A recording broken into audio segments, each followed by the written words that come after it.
Mega Snake here, and it's my birthday today! And for today's episode, I'm going to do something a little different. I'm not going to go through the entire fight like I usually do, mainly because there isn't much to it. And if I did, all you would basically see is this.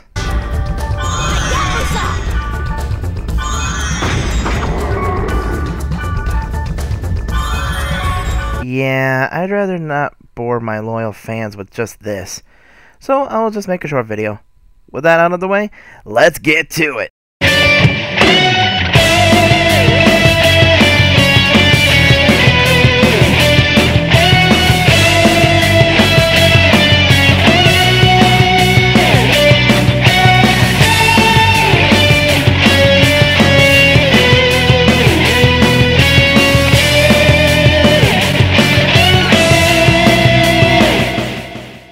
Today's boss is the Parasite Dragon. He's the extra boss that you can take on after Scathe is defeated and infection has been cleared. After infection has been cleared, you can go to this special area where the Parasite Dragon is hiding. Make sure you're prepared though, because the Parasite Dragon is a brute. Not only does he have 9,999 HP, but his attacks hurt. The Parasite Dragon has 4 attacks. He can bite someone twice and deal major damage. He can breathe a wave of fire while on all fours that hits everyone in front of him, though it doesn't do a lot of damage. What does do a lot of damage is when he stands up on his hind legs and breathes fire at everyone in front of him. And if you are the main target of this attack, you will get hit. His last attack is when his eyes glow, which can cause confusion on the person he's attacking. Yeah, this boss really hits hard, but what's worse is that if his stand-up fire or his bite hits you, you will die in a single hit, even with buffs.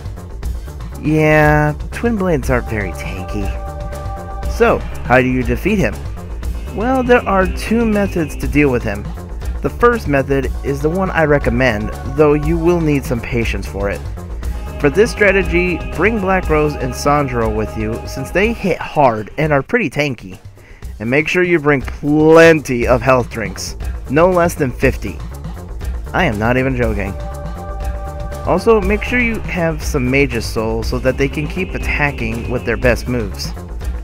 Lastly, like the fight with Scathe, buff the heck out of everyone before you enter the boss room.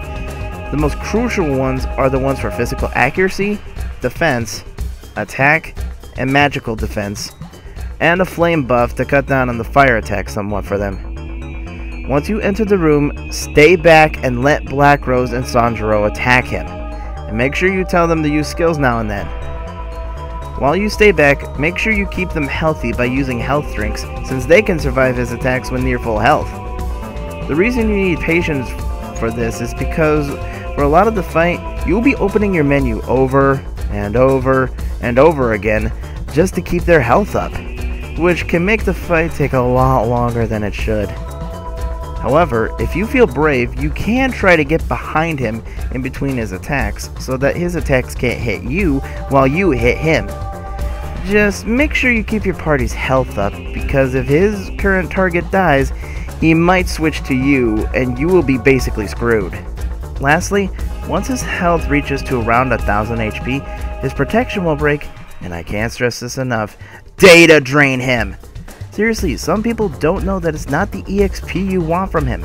It's the weapon you get from him if you data drain him, which is arguably the best Twin Blade weapon in Infection, which will be great to start with when we move on to Mutation in the next episode.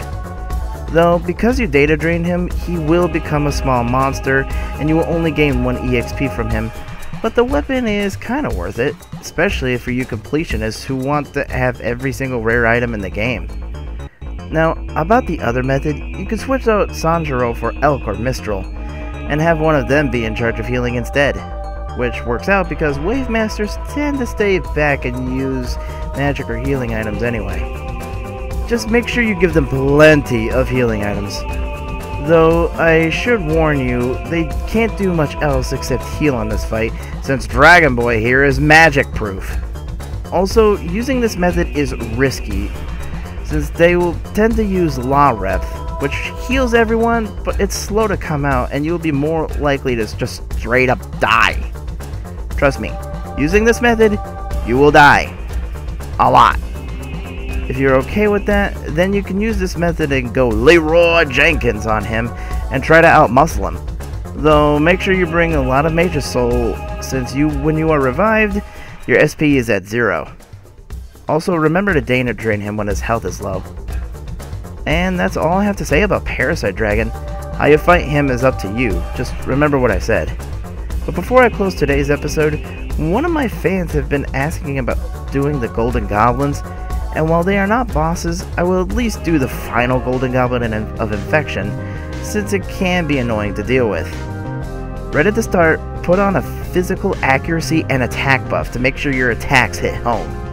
And have some Mage's Soul so you can keep attacking. And make sure you have Master Blades or Hell's Gate equipped, since the weapon you got from the Parasite Dragon doesn't have a lot of accuracy, and we need that. Lastly, put on a speed buff to help chase the goblin and start running after it. When it gets close enough, hit it with Twin Dragons or Gale of Swords. Repeat this until it's defeated.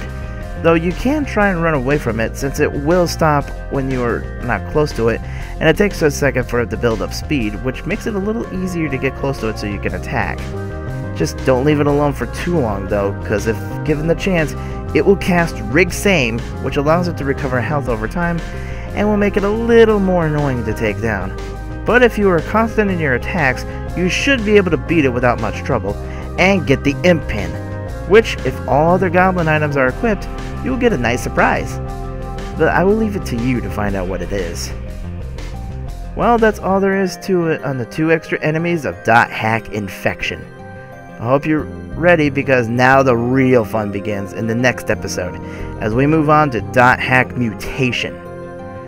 I hope this helps you out in defeating these extra enemies, and if you want to help me out, you can join my Patreon and help me make my videos better. And if you want to keep up to date, I have a Facebook page for all of my fans to talk to me and each other. Well, that's it for now. This is Omega Snake signing out. See you guys next time.